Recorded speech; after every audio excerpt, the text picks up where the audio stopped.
वज़ीर-ए-आज़म शहबाज शरीफ भी सरकारी दौरे पर लंदन पहुँच गए हैं। आज नून लीगी क़ायद मियां नवाज शरीफ से मुलाकात करेंगे, जबकि मलका बरतानिया के आखिरी रसूमात में भी शरीक होंगे।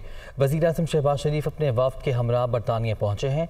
नून लीगी क़ायद से मुलाकात के दौरान मुल्की सियासी सूरत हाल पर तबादला ख्याल होगा। मुस्लिम लीग नून के मशावरती इजलास में नून लीग के दीगर रहनुमा भी शरीक होंगे। वज़ीर-ए-आज़म 19 सितम्बर को मलका बरतानिया के आखिरी रसूमात में भी शिरकत करेंगे। शहबाज शरीफ दौरे बरतानिया के बाद अमरीका रवाना होंगे, जहाँ जनरल असम्बली से उनका खिताब शेड्यूल है। शंघाई ताउन तंजीम के इजलास में वज़ीर-ए-आज़म शहबाज शरीफ की भारतीय वज़ीर-ए-आज़म नरेंद्र मोदी से मुलाकात नहीं हुई। UN जनरल असम्बली के इजलास में भी भारतीय वज़ीर-ए-आज़म से मुलाकात मुतवक्किल नहीं है। ज़राए के मुताबिक पाकिस्तान और भारत के दरमियान तिजारत पर भी कोई बात आगे नहीं बढ़ सकी। इत्तेहादी हुकूमत इलेक्शन से कबल भारत के साथ तिजारत पर बातचीत नहीं करना चाहती।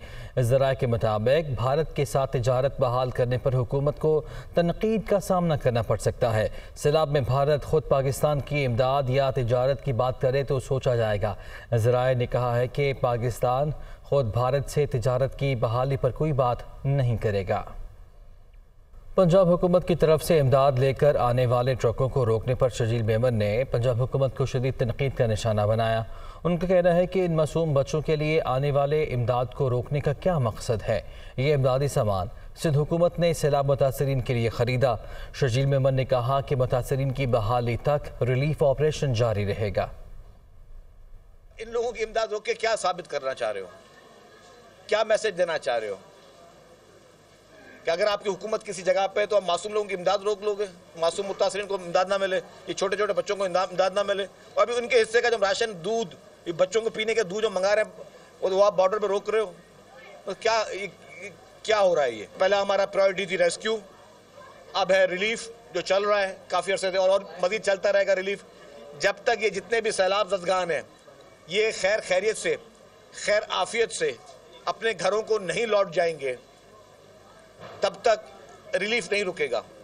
अगर किसी का ये सवाल हो जी ये कैंप्स कब बंद होंगे, ये कैंप्स तब तक बंद नहीं होंगे जब तक ये लोग इनके घर वापस ठीक नहीं हो जाते और ये लोग वहाँ पर खैर खैरियत से जा नहीं सकते। हैदराबाद शहर में, हैदराबाद के किसी भी तहसील में और हैदराबाद के किसी भी गाँव में जितने जितने घर डैमेज हुए हैं, एक एक घर सिंध हुकूमत बना के देगी। आगे बढ़ते हैं। वज़ीर आला पंजाब चौधरी परवेज़ इलाही की ज़ेर सदारत अहम इजलास हुआ, जिसमें तालीमी इदारों को मनशियात से पाक करने के लिए साख्त कानून साजी का फैसला किया गया। चौधरी परवेज़ इलाही की खुसूसी हिदायत पर Punjab control of narcotics substance act का मुसवदा तैयार किया गया है। वज़ीर आला पंजाब ने कानून को जल्द हतमी शक्ल देने की हिदायत की है। मनशियात की खरीद व फरोख्त और इस्तेमाल पर सज़ाएँ बढ़ाने का भी फैसला किया गया। कम अज़ कम सज़ा 2 साल कैद और ज़्यादा से ज़्यादा उम्र कैद रखने की तजवीज़ दी गई है। परवेज़ इलाही ने कहा कि एक्ट को पंजाब असम्बली से मंजूर कराया जाएगा। साबिक वज़ीर दाखिला शेख रशीद कहते हैं कि पंजाब हुकूमत गिराने वाले मरकज़ की फ़िक्र करें। आटा और पेट्रोल नायाब है। Gang of 3 Zardari Nawaz Fazlur Rehman election नहीं रोक सकते। साबिक वफाकी वज़ीर दाखिला शेख रशीद ने अपने ट्वीट में कहा कि आसिफ जरदारी बेशक लाहौर बैठें, उल्टी गिनती शुरू हो चुकी है। इमरान खान अगली इंतखाबी मुहिम सिंध से शुरू करेंगे। PDM करप्शन बचाव के बाद सियासत बचाव मुहिम जोर पर है। 6 माह में मईशत नहीं सुधरी, मजीद 1.5 करोड़ लोग खते गुर्बत से नीचे चले गए। साबिक वफाकी वज़ीर ख़जाना असद उमर कहते हैं कि तोशाखाना केस में इमरान खान तमाम दस्तावेजी सबूत के साथ जवाब पेश करेंगे और सबको नज़र आ जाएगा। साबिक वफाकी वज़ीर ख़जाना असद उमर ने अपने ट्विटर पैगाम में कहा है कि तोशाखाना केस में इमरान खान तमाम दस्तावेजी सबूत के साथ जवाब पेश कर देंगे और सबको नज़र आ जाएगा। इमरान खान ने कोई गैर कानूनी काम नहीं किया।